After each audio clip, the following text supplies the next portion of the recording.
Shalom, puji Tuhan, mari bersama kita akan melihat kitab Ibrani pasal yang ke-11. Kitab Ibrani pasal yang ke-11, ayat yang pertama sampai ayat yang ke-6.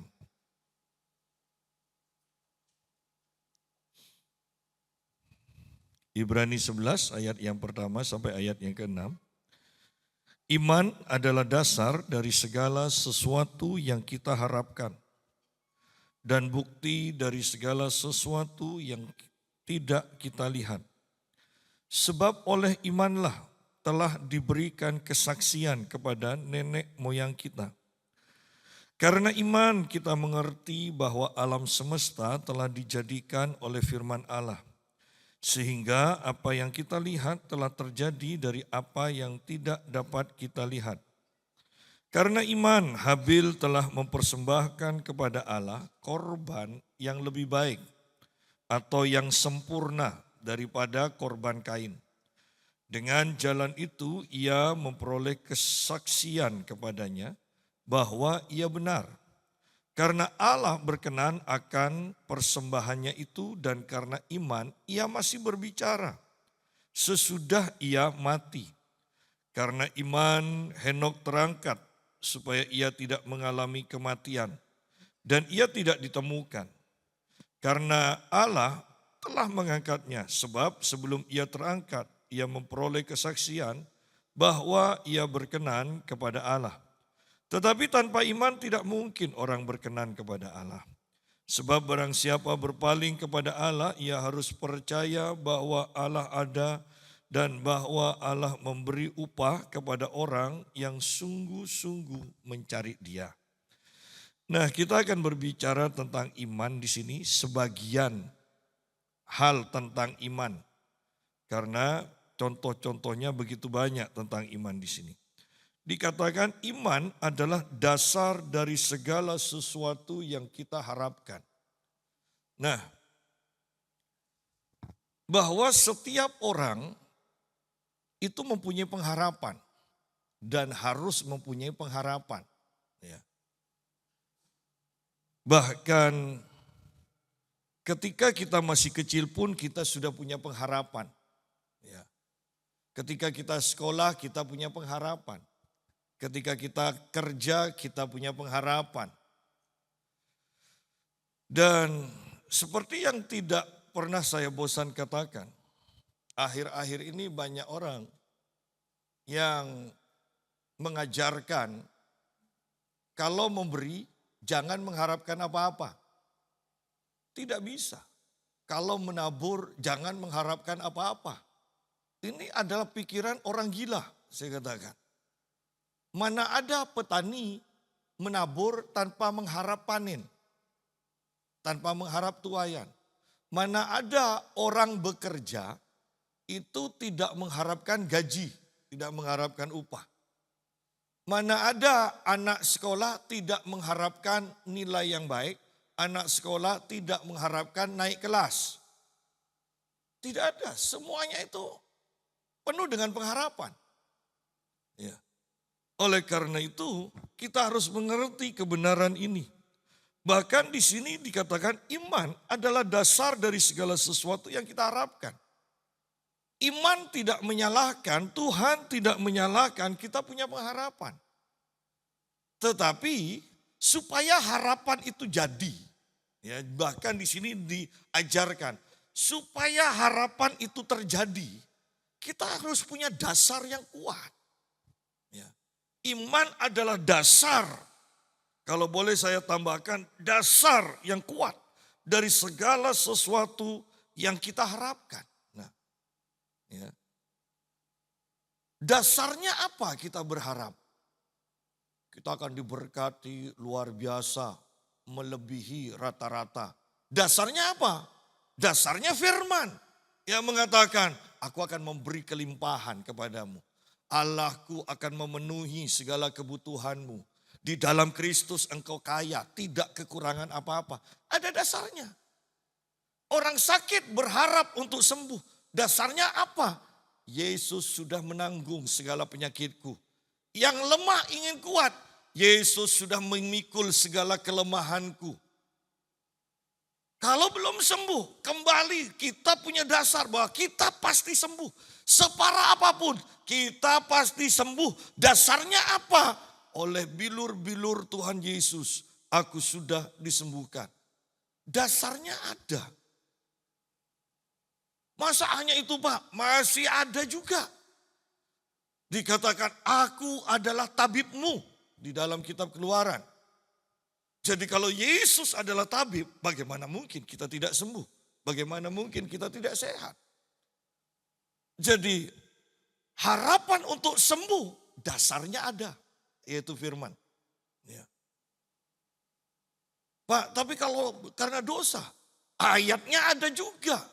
Diampuni dosa mereka dan disembuhkan mereka. Pak, kalau kurang kuat firmannya, nanti Tuhan akan kirim firmannya. Dikirimnya firmannya dan disembuhkan mereka, ayatnya.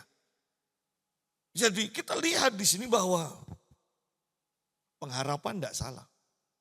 Punya pengharapan sebesar apapun tidak salah. Yang penting ada dasar. Ya. Ada dasarnya. Dasarnya apa? Adalah firman. Firman yang teguh, firman yang tidak tergoyahkan, firman yang tidak berubah, firman yang kekal. Ya. Betapa luar biasanya kebenaran ini. Iman adalah dasar.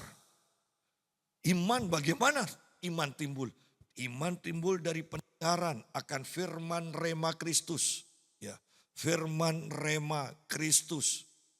Jadi iman adalah dasar. Firman yang kita dengar, firman yang hidup itu, yang hidup di dalam kita, itu menjadi dasar. Supaya kita berharap. Ya. Bahkan ketika firman masuk terus menerus dan menjadi dasar yang kuat pada kita. Dasar ini, firman iman ini di dalam kita, itu mendorong kita untuk berharap. Bukan kita lagi yang berharap dan kita mencari dasarnya atau membangun dasar. Tetapi firman rema sendiri yang masuk kepada kita, mendorong kita, memunculkan pengharapan yang begitu kuat, yang begitu besar dalam kita. Ya. Ini akhirnya akan mendorong kita masuk ke dalam karunia iman. Yang kita mempunyai pengharapan di mana pengharapan itu begitu besar, yang orang lain bahkan kita sendiri tahu bahwa tidak mungkin itu terjadi, tetapi tidak tahu bagaimana iman di dalam kita itu mengatakan pasti terjadi. Itu loh. Itu sudah masuk ke karunia iman. Ya. Jadi iman yang kita pupuk terus menerus. Itu akan mendorong kita untuk bergerak dalam karunia iman. Iman yang terus menerus terpupuk dalam kita. Mendorong kita, memberikan kita, memaksa kita, istilah saya, untuk punya pengharapan yang melampaui kekuatan kita. Sehingga inilah akhirnya, makanya Paulus berkata kepada Timotius, hai manusia Allah. Itu bukan mengada-ngada. Hai manusia Allah. Karena kita bergerak dengan iman. Karena Timotius bergerak dengan iman. Dan ketika bergerak dengan iman, maka pekerjaan-pekerjaan Allah yang kita lakukan. Bukan pekerjaan-pekerjaan manusia. Manusia akan berkata, mustahil melakukan itu. Karena itu hanya bisa dilakukan Allah.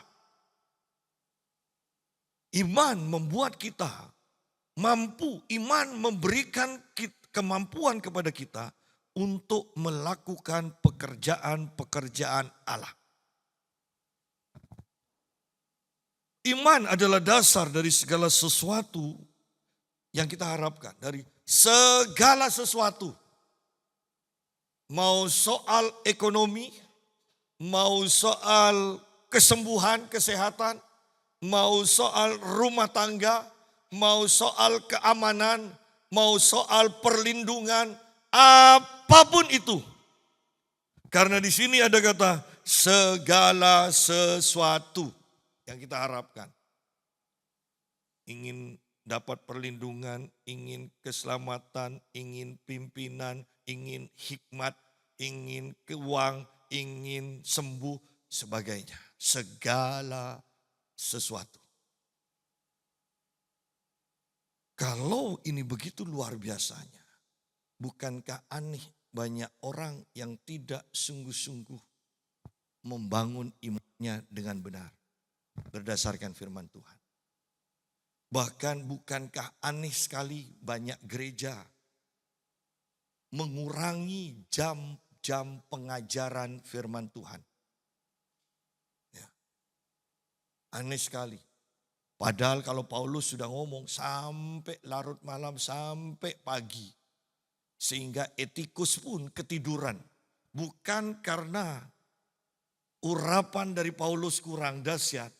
Tetapi karena terlalu lemah, tubuh dari etikus tidak bisa bertahan. Ya.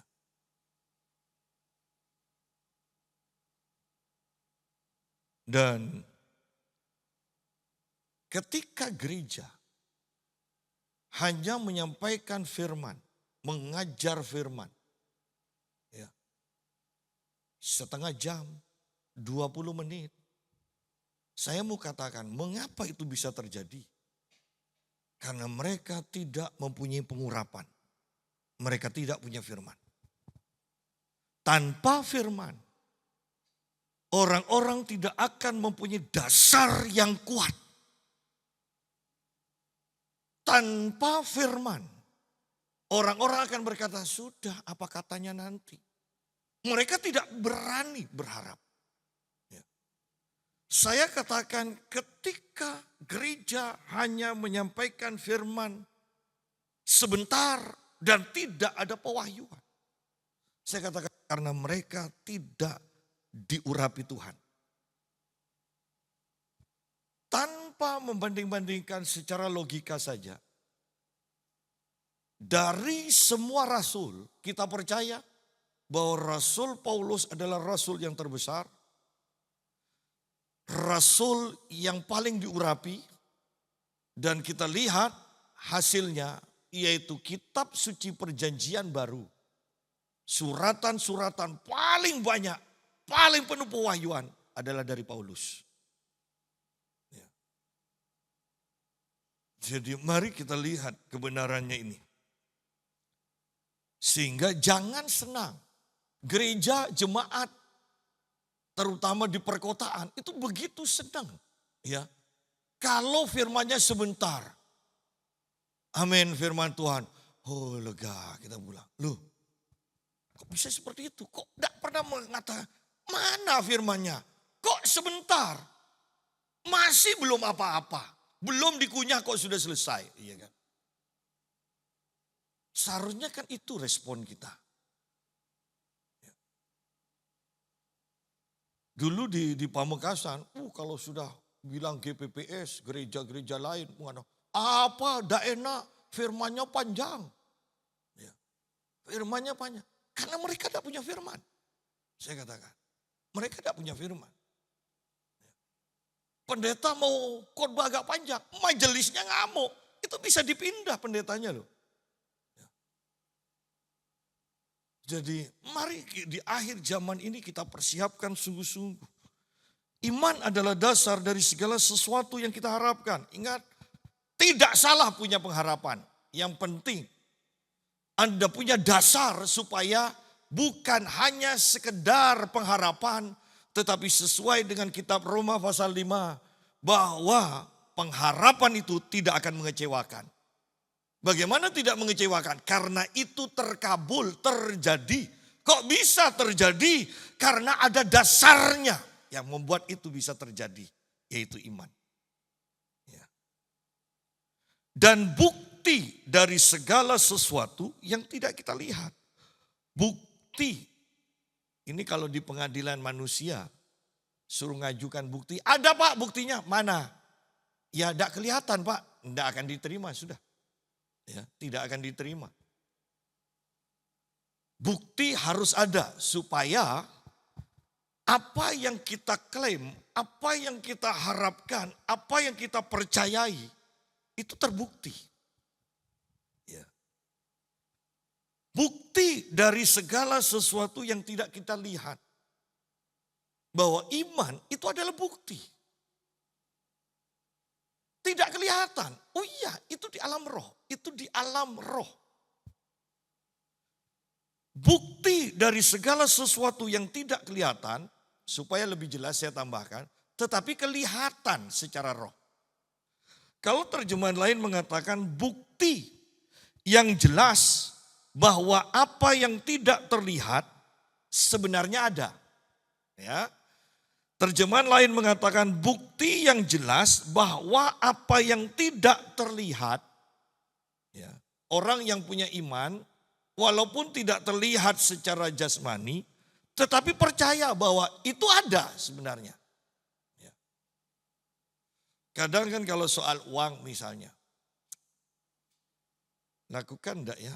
Lakukan. Kok bisa? Mana uangnya? Sudahlah. Pada waktu kerja nanti, waktu dikerjakan, uang akan ada. Nah, itu iman.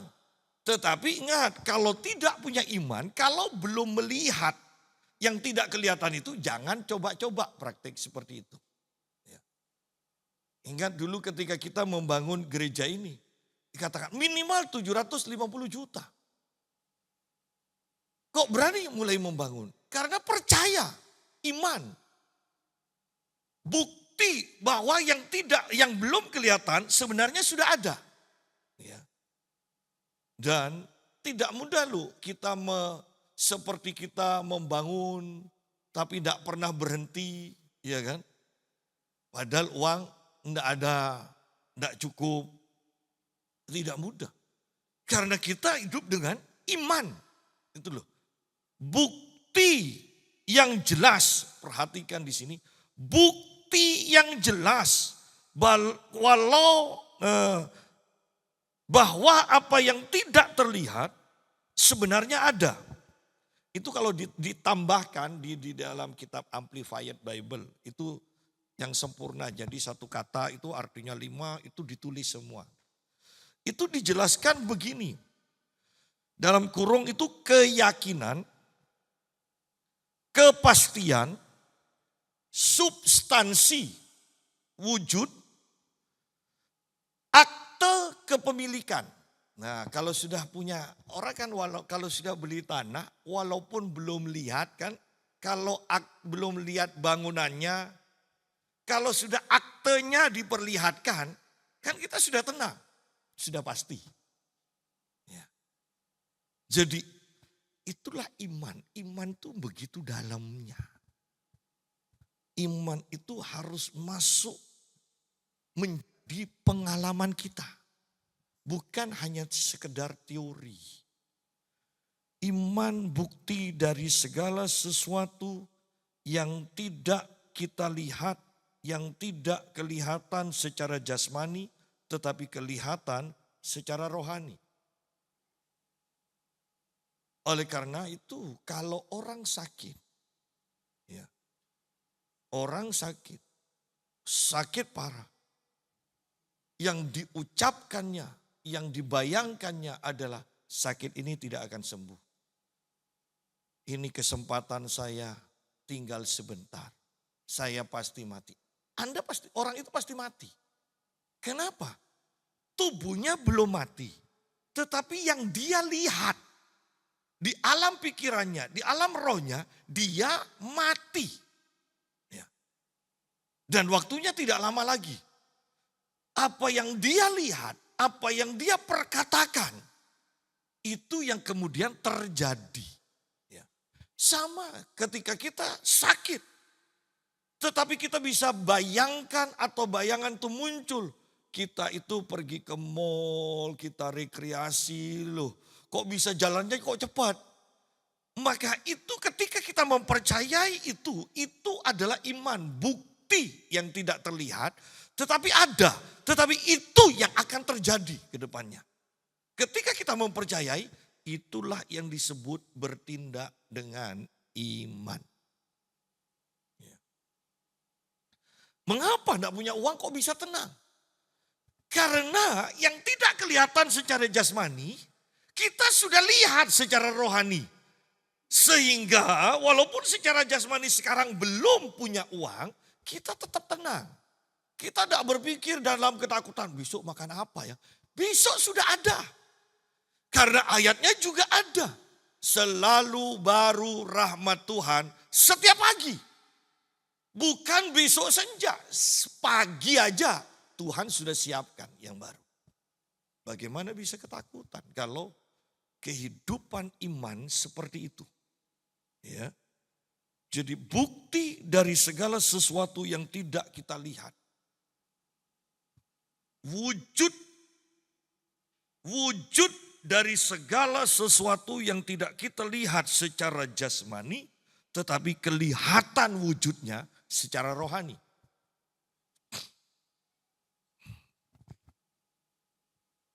Oleh karena itu, kemudian kita menyadari, bagi orang beriman tidak ada yang mustahil. Karena ini dasarnya. Sebab oleh imanlah telah diberikan kesaksian kepada nenek moyang kita. Bahwa tidak perlu menunggu yang kelihatan untuk meresponi dengan emosi kita, dengan perasaan kita. Sebelum itu terjadi secara kenyataan, seharusnya respon kita sudah diselaraskan dengan janji firman Tuhan. Janji firman Tuhan, janji iman yang kita miliki. Ya. Sebelum itu terjadi secara jasmani. Ya. Jadi kesaksian. Kalau kitab Roma pasal yang ke-8, coba kita lihat di sini. Roma pasal 8 ayat yang ke-16.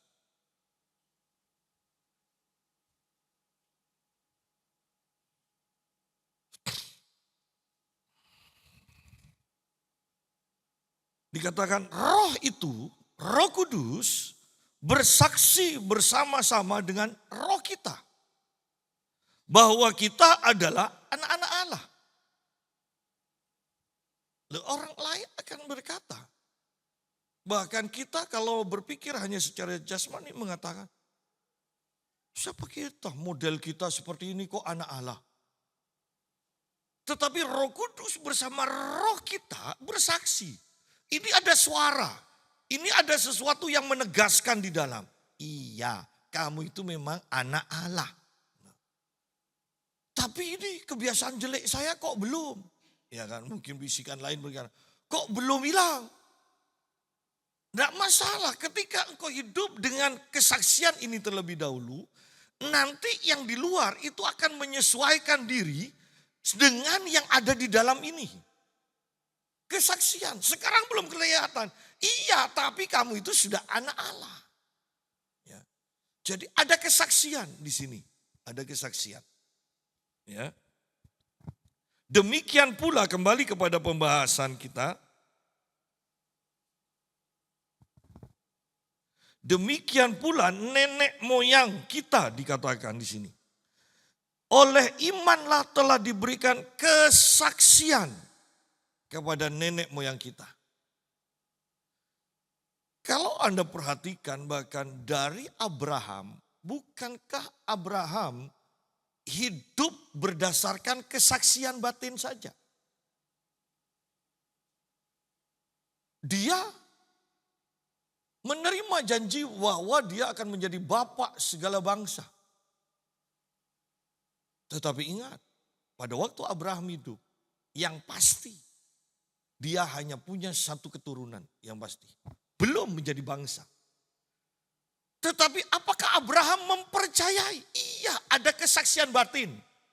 Aku adalah bapak segala bangsa. Keturunanku bukan hanya Ishak. Dari Ishak ini akan muncul bangsa-bangsa yang besar. Nah, itu kesaksian batin. Apakah selama hidup Abraham itu sudah melihat itu? Tidak. tetapi dia mempunyai kesaksian batin. Ya. Jadi kita harus mengerti di sini. Bahkan ingat, kesaksian batin yang kita percayai itu lebih penting daripada hasil. Ya. Artinya begini, bahwa ketika kita sakit dan kita percaya bahwa Tuhan, oleh bilur-bilur Tuhan Yesus, kita sudah disembuhkan. Waktu terus berjalan, kesembuhan secara jasmani belum dinyatakan. Tetapi kita tidak tergoyahkan, kita tetap percaya bahwa oleh bilur-bilur Yesus, aku sudah disembuhkan. Dan dalam kepercayaan dalam iman kita ini, kita itu mengalami kematian secara jasmani. Saya mau tekankan, Allah menghargai iman kita. Ada upah untuk iman kita. Sekalipun orang-orang berkata, alah gagal imannya. Tetapi ketika kita terus setia di dalam jalur iman ini, Tuhan menghargai. Karena kalau kita pelajari nanti di dalam kitab Ibrani pasal yang ke-11 ini, ada yang berhasil, ada yang mengalahkan raksasa, mengalahkan singa, ada yang menjadi raja, segala macam, mengadakan mujizat. Tetapi ada pula yang doa-doanya kelihatannya tidak dijawab. Sudah diperhadapkan kepada singa, minta Tuhan tolong mungkin. Tapi dia tetap mati dimakan oleh singa. Tetapi sampai matinya dia tidak tergoyahkan. Dia tetap setia mengakui Yesus adalah Tuhan. Yesus mampu untuk menyelamatkan mereka. Allah menghargai iman mereka. Ya. Bahkan dikatakan ada yang harus hidup di gua-gua. Apakah mereka tidak diberkati? Iman mereka bersaksi bahwa mereka diberkati oleh Tuhan. Ya, itu cukup. Ya. Ketika kita semua terpatok kepada yang jasmani, hanya memperhatikan yang jasmani, maka kita akan hidup dalam kebimbangan, iman kita akan goyah terus-menerus.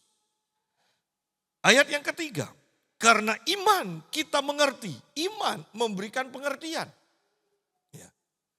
Karena iman kita mengerti bahwa alam semesta telah dijadikan oleh firman Allah. Karena iman memberikan kita pengertian yang benar. Ya. Iman memberikan pengertian yang benar. Bahwa alam semesta telah dijadikan oleh firman Allah. Ilmu pengetahuan mengatakan bahwa alam semesta, bumi, itu terjadi dari ledakan matahari. Dan sebagai dan banyak lagi macam-macam teori yang mengajarkan bagaimana bumi itu terjadi. Tetapi ternyata salah. Kita hanya percaya kepada apa yang dikatakan firman. Karena iman kita mengerti, kita ternyata firman memberikan pengertian yang benar. Pengertian yang benar. Karena iman kita mengerti bahwa alam semesta telah dijadikan oleh firman Allah. Ya. Sehingga apa yang kita lihat telah terjadi dari apa yang tidak dapat kita lihat. Betapa pentingnya kesaksian batin ini. Ya. Kursi ini tidak ujuk-ujuk kemudian ada. Kursi ini harus ada di dalam yang tidak kelihatan dulu. Pikiran dari tukang, pikiran dari insinyur sudah ada di dalam pikirannya. Sudah ada di dalam hatinya. Kemudian baru dikerjakan menjadi ada di alam jasmani.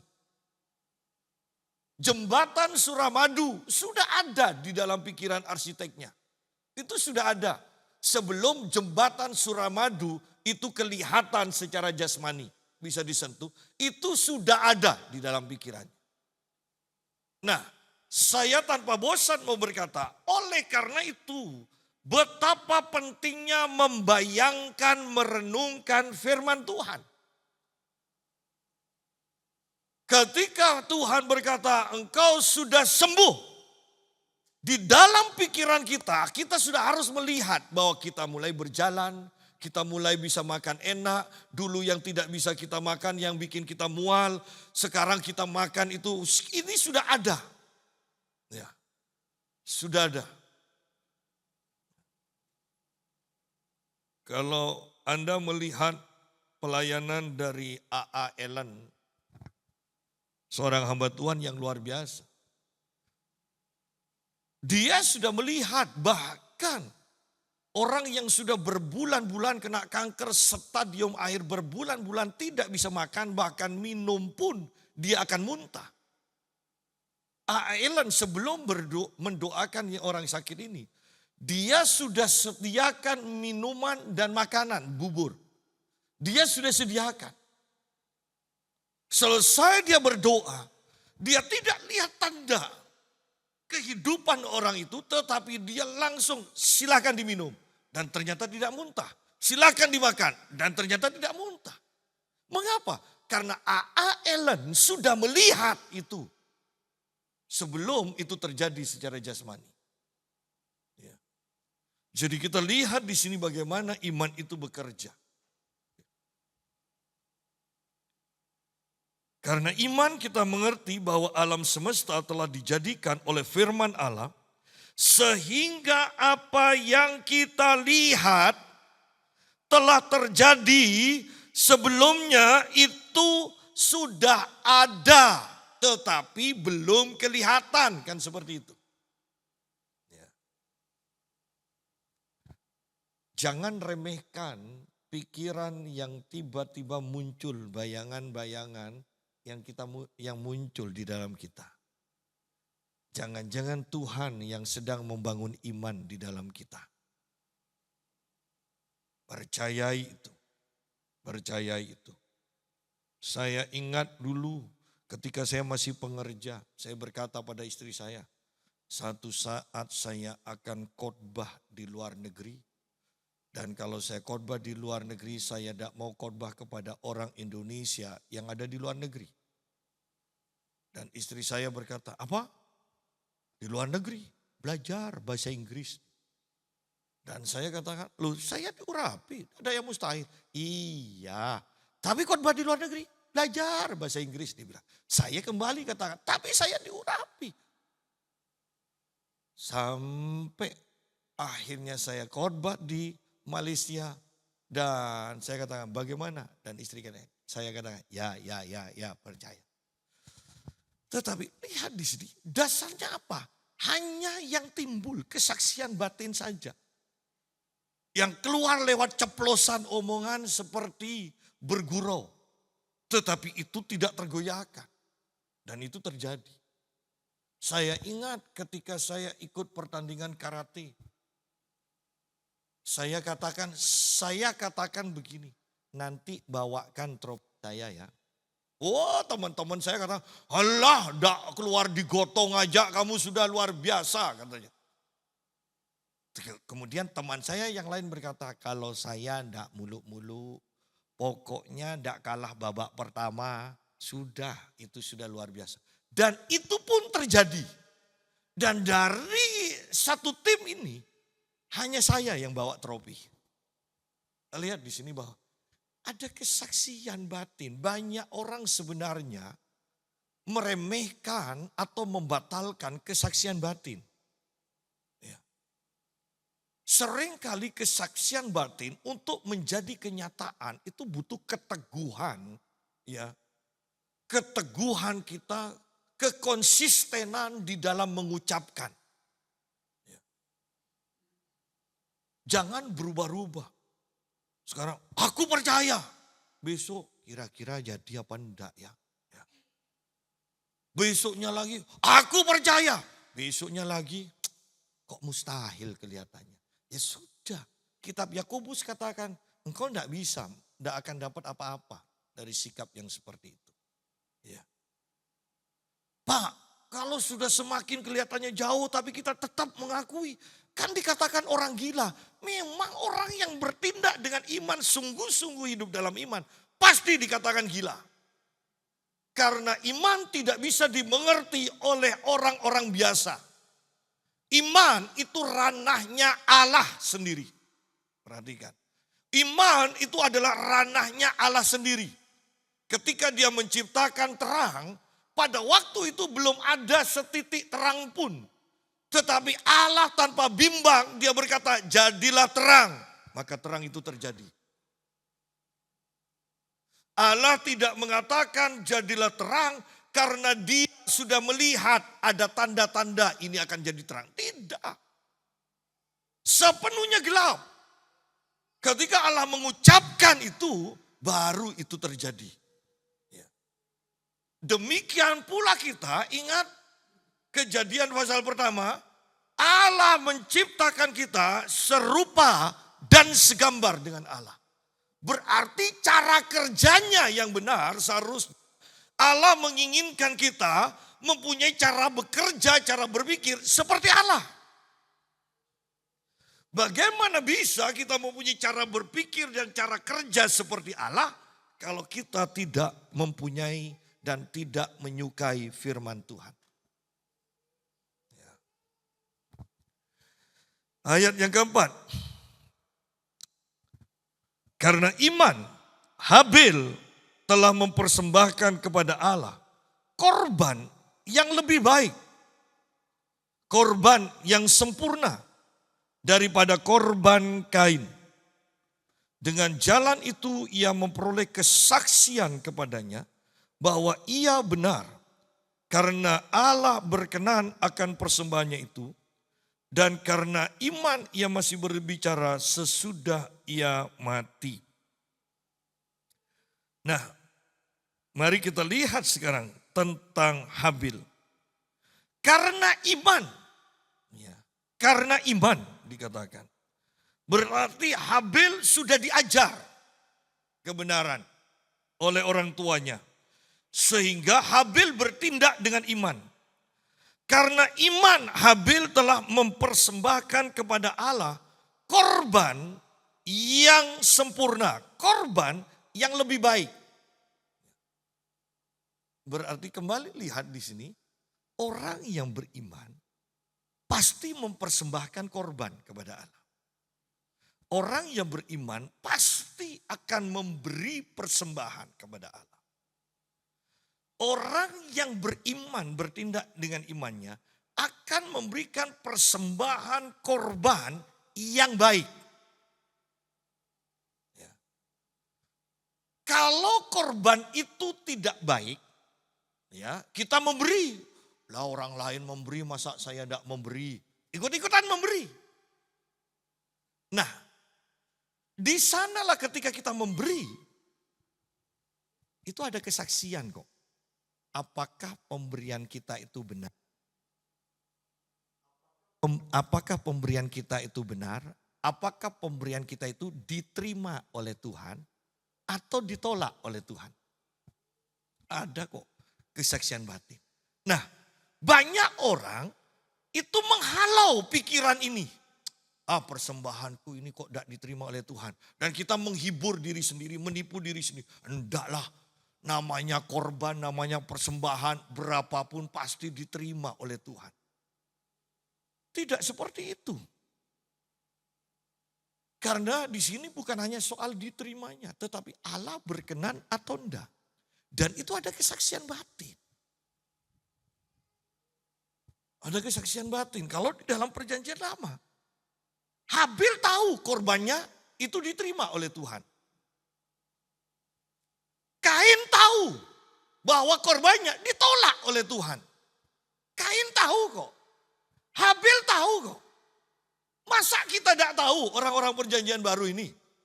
Ketika kita memberikan persembahan, sama gereja pasti diterima. Tetapi sama Tuhan, itu berkenan diterima Tuhan atau tidak berkenan, tidak diterima oleh Tuhan. Persembahan itu pantas atau tidak pantas, itu ada kesaksian batin kok kita. Nah, karena seringkali kita itu melanggar kesaksian batin, maka kita selamanya tidak bisa bergerak dengan iman yang benar dalam bidang apapun juga. Sehingga banyak orang Kristen yang mengaku beriman sebenarnya tidak tahu iman itu seperti apa, bagaimana bekerja dengan iman, bagaimana caranya, cara kerjanya iman. Mereka tidak tahu bahwa ketika kita memberi, ingat,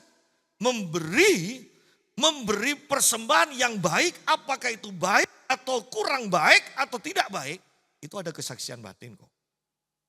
Ya. Sering kali kita tidak menghiraukan kesaksian batin ini. Alah, yang penting kan sudah memberi.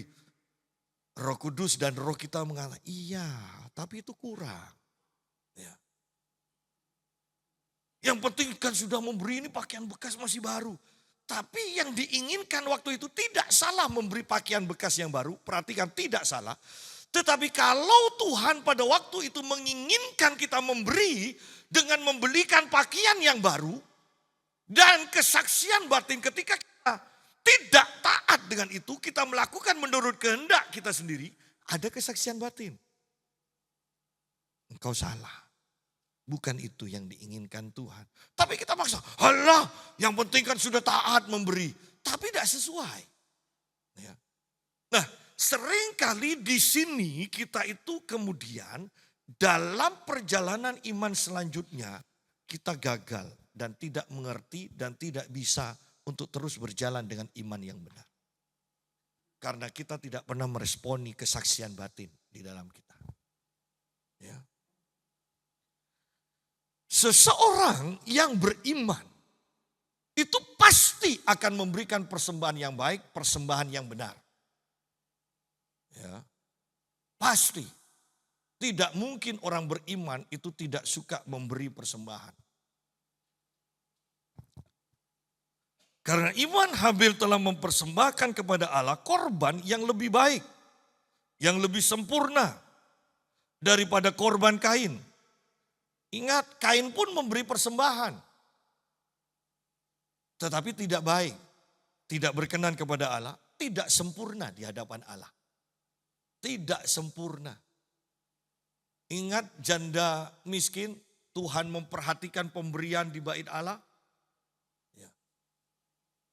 Di hadapan manusia mungkin pemberian orang-orang kaya itu lebih sempurna. Tetapi di hadapan Tuhan pemberian janda miskin itu yang sempurna. Saya tidak mau berbicara soal memberi harus banyak. Yang saya mau tekankan adalah ketika kita memberi, apakah kesaksian batin itu mulai berbicara dan pemberian kita sesuai dengan kesaksian batin itu. Ya. Dengan jalan itu ia memperoleh kesaksian kepadanya bahwa ia benar. Karena Allah berkenan akan persembahannya itu. Nah, orang yang sering kali halau kesaksian batin itu akan mudah marah, mudah tersinggung. Contohnya Kain. Ya. Kan pasti Kain pun mempunyai kesaksian batin. Persembahannya ditolak. Tapi mungkin mengatakan, padahal persembahanku lebih baik, lebih banyak daripada persembahan Habil. Tapi tidak benar di hadapan Tuhan. Itu yang jadi masalah. Tetapi ketika Kain mempertahankan posisinya sebagai orang yang memberikan persembahan yang benar walaupun tidak benar, akhirnya dia marah. Iri, membunuh. Itu loh. Jadi kalau Anda lihat orang suka marah-marah, Anda katakan mungkin persembahannya tidak benar. Ya.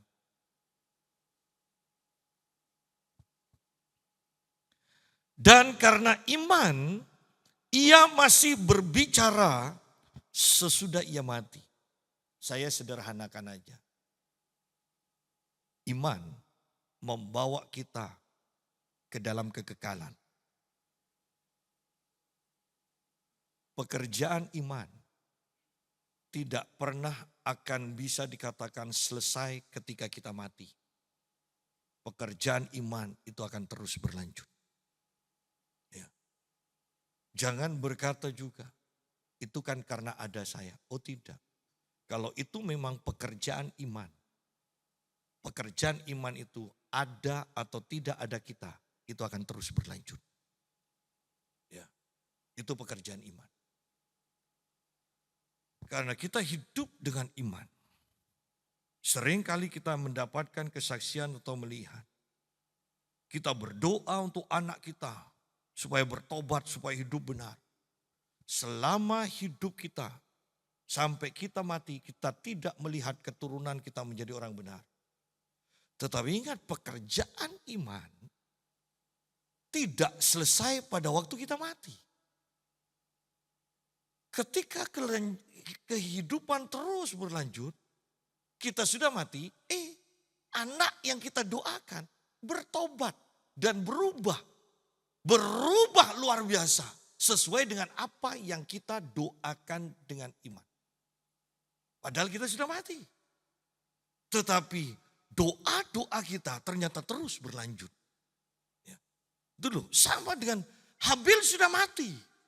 Tetapi karena dia orang beriman, pekerjaan imannya untuk terus berseru kepada Tuhan itu terus berlanjut.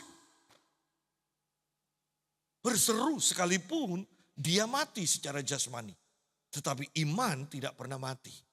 Ya. Ayat yang kelima.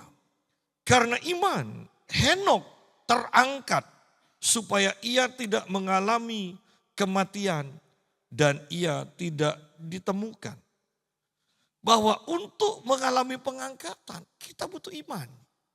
Sehingga Yesus pun dalam Injil Lukas berkata, pada waktu anak manusia itu datang, apakah ia akan mendapati iman di muka bumi? Ya. Bahwa Yesus pasti datang kembali, iya. Yesus pasti menjemput orang-orang percayanya, iya.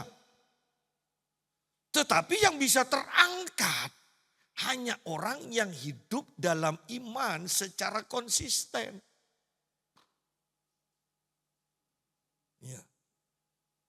Yesus pasti datang untuk menjemput orang-orang benarnya. Hanya apakah dia akan mendapati iman di dalam orang-orang benarnya itu? Kalau tidak, ya ditinggal. Biar diproses lebih lanjut dalam penderitaan zaman antikris kan. Supaya di sanalah orang itu akan berseru terus kepada Tuhan. Baru nanti akan diselamatkan dengan mencucurkan darahnya. Ya. Kalau awalnya darahnya itu darah Kristus yang menyelamatkan kan. Jadi mari kita perhatikan di sini.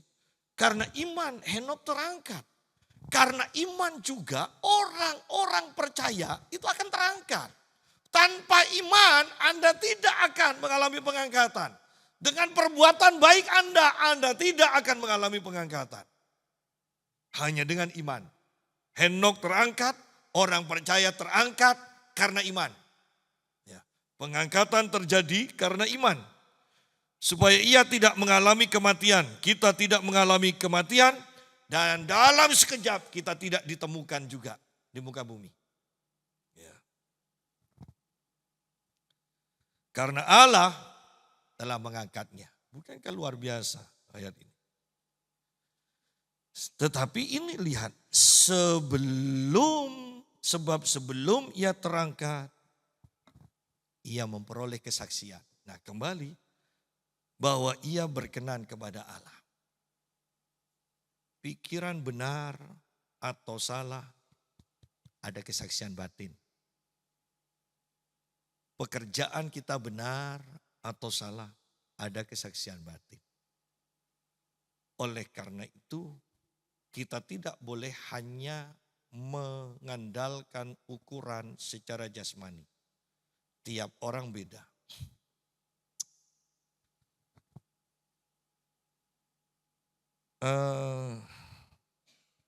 Seorang hamba Tuhan Joyce Meyer berkata begini, ada orang yang percaya melalui pelayanan dia, seorang ibu, dan ikut Joyce Meyer. Pada waktu dalam satu kesempatan, ibu yang sudah percaya ini berkata pada Joyce Meyer, saya itu terbeban dengan pekerjaan suami saya, kok tidak sesuai dengan firman Tuhan. Tolong dong ditegur suami saya, sampaikan firman Tuhan supaya suami saya bertobat. Dan Joyce Meyer katakan, tidak perlu. Ajak suamimu ke gereja, baca firman, belajar firman. Dia bilang. Dan ketika suami ini mengalami pertumbuhan kerohanian, dalam satu titik suaminya berkata, sepertinya kok pekerjaan saya ini tidak berkenan pada Tuhan. Saya mau berhenti dan saya cari kerja yang baru. Nah, lihat di sini bahwa apakah pekerjaan itu secara umum salah, berdosa? Oh tidak salah. Ya. Tetapi berkenan atau tidak kepada Tuhan, itu ukurannya nanti sesuai dengan iman.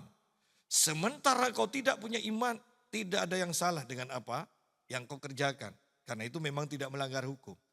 Tetapi seiring dengan pertumbuhan imanmu, itu nanti ada kesaksian batin. Itu sudah tidak cocok lagi denganmu. Itu tidak sesuai dengan pekerjaan sebagai orang beriman. Ya, jadi bergerak dengan iman itu rumit. Kalau hanya bergerak dengan aturan yang pasti gampang. Tetapi agak kejam nantinya. Ini akan masuk ke dalam agamawi, yang disebut agamawi. Ya. Tetapi kalau sudah ada kesaksian batin, tetapi kita terus menerus menghalau, tidak menghiraukan, maka itu akan menjadi masalah bagi perjalanan iman kita selanjutnya. Ya. Tetapi tanpa iman, dikatakan, ya, tetapi tanpa iman, tanpa dasar firman, tanpa kesaksian batin, tanpa iman tidak mungkin orang berkenan kepada Allah. Bagaimana untuk beriman? Harus memiliki firman Tuhan, menjalani firman Tuhan, itulah iman. Bukan hanya sekedar menjadi baik. Menjadi baik ini adalah, saya mau katakan, menjadi baik dengan kekuatan kita sendiri, dengan pola pikir kita sendiri, itu jahat di hadapan Tuhan. Itu musuh Tuhan. Karena banyak orang yang berpikir yang penting aku baik. Yang penting aku sekarang lebih baik daripada orang-orang yang ke gereja. Dengan prinsip seperti itu, orang itu tidak berjalan dengan iman. Merasa bahwa dia pasti masuk surga. Padahal bukan itu caranya. Ya. Oleh karena itu saya katakan, menjadi baik tanpa Tuhan, itu adalah musuh Tuhan. Karena ketika orang-orang menjadi baik tanpa Tuhan, menjadi baik tanpa merasa harus ke gereja, menjadi baik tanpa menjalankan firman Tuhan, orang itu tidak akan pernah mencari Tuhan. Orang itu tidak akan pernah hidup dalam pertobatan. Dan dengan demikian, orang itu tetap akan mati karena dosanya. Bahwa dosa tidak bisa dihapus dengan perbuatan baik. Dosa hanya bisa diselesaikan oleh penebusan, oleh penumpahan darah. Dan darahnya harus sempurna. Kalau darah yang bercacat sedikit saja tidak bisa menjadi alat untuk penebusan. Hanya darah Yesus yang sempurna. Oleh karena itu kita sungguh hanya perlu Yesus. Sebaik apapun pasangan kita, anak kita, orang tua kita, kalau mereka tidak mengandalkan penebusan darah Tuhan Yesus, mereka tidak akan selamat. Kita harus mengerti itu. Oleh karena itu saya mau katakan kembali, musuh Tuhan yang terutama adalah orang yang baik, yang berbuat baik, yang merasa baik tanpa Tuhan. Ya, itu musuh Tuhan. Tetapi tanpa iman tidak mungkin, tidak mungkin orang berkenan kepada Allah. Ayatnya sudah jelas. Bagaimana bisa beriman, bagaimana bisa disebut beriman? Memiliki firman Tuhan dan menjalani firman Tuhan. Itulah iman.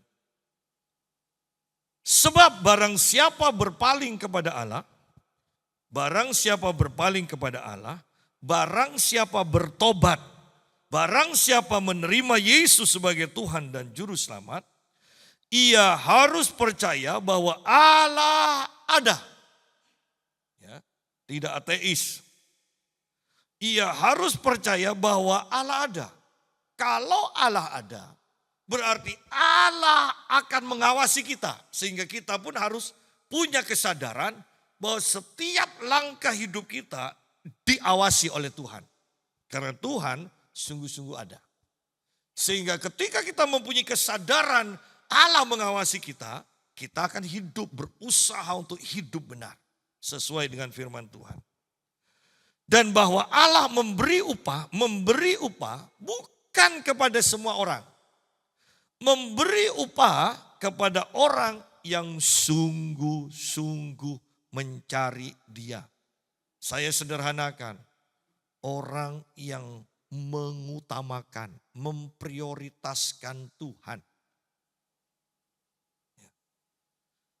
Orang yang sungguh-sungguh mencari Dia, mencari Tuhan. Lebih dari apapun juga. Orang yang mengutamakan Tuhan lebih daripada kesenangannya sendiri. Orang yang mengutamakan mencari Tuhan lebih daripada mencari uang. Orang yang mengutamakan mencari Tuhan lebih daripada mencari kesembuhan dan sebagainya dan sebagainya. Kita bisa tekun belajar dari SD. Jam 7 sampai jam 1 sekarang meningkat. Ya kan? SMP, SMA sampai jam 3 sore sampai jam 4. Kadang masih ditambah les. Ya. Orang tua rela mengeleskan. Les Mandarin bayar uang yang lebih mahal lagi. Les bahasa Inggris bayar yang lebih mahal lagi. Dalam mencari Tuhan. Pernahkah engkau mengadakan peningkatan dalam hal waktu mencari Tuhan? Pernahkah engkau mengadakan peningkatan dalam memberi uang demi untuk mengenal Tuhan? Kalau untuk mencari pendidikan untuk kita, untuk anak kita, mengapa kita berani mengeluarkan uang yang begitu banyak? Menambah pengeluaran uang. Kalau soal mencari Tuhan, kenapa tidak? Ada apa dengan kita? Untuk menambah waktu-waktu. Sudah tahu anak capek aja kita mengatakan, tambah karena ini penting untuk masa depanmu. Dan anak harus belajar lagi. Waktunya main tidak ada. Korbankan demi untuk menjadi pandai. Itu penting. Iya kita ngakui. Dan kita berani keluar uang yang banyak. Lebih lagi. SPP sudah. Ini untuk les lagi. Tahun depan kita retreat. Aduh uang lagi. Natal kurang 3 bulan. Aduh uang lagi. Kenapa untuk mencari Tuhan selalu ada prinsip seperti itu? Bukankah dasarnya adalah karena kita tidak mengutamakan Tuhan? Dasarnya adalah karena kita tidak menyadari bahwa Tuhan, tidak pernah menyadari, percaya bahwa Tuhan sungguh-sungguh ada. Tidak pernah menyadari betapa pentingnya Kita bukan hanya harus diselamatkan setelah kita disiksa antikris, tetapi ada kehidupan yang lebih baik dan harganya lebih mahal lagi. Daging harus lebih lagi dikorbankan supaya kita tidak perlu siksaan antikris, tetapi sebelum itu kita mengalami pengangkatan. Harga yang harus dibayar lebih mahal lagi. Aku tidak hanya mau mahkota kebenaran, aku juga mau mahkota kemuliaan. Bukankah harganya lebih mahal lagi?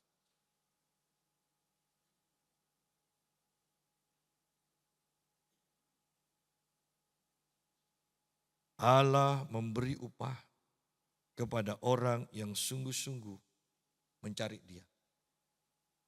Orang yang sungguh-sungguh mengutamakan, memprioritaskan Tuhan. Saya percaya yang mengerti tentang memprioritaskan pendidikan, Anda juga mengerti arti memprioritaskan Tuhan. Yang mengerti tentang memprioritaskan kesehatan, Anda juga mengerti pasti memprioritaskan Tuhan. Apa yang harus dilakukan, apa yang harus dikorbankan, Anda mengerti bagaimana rasanya berkorban untuk sesuatu yang kita prioritaskan. Pagi hari ini,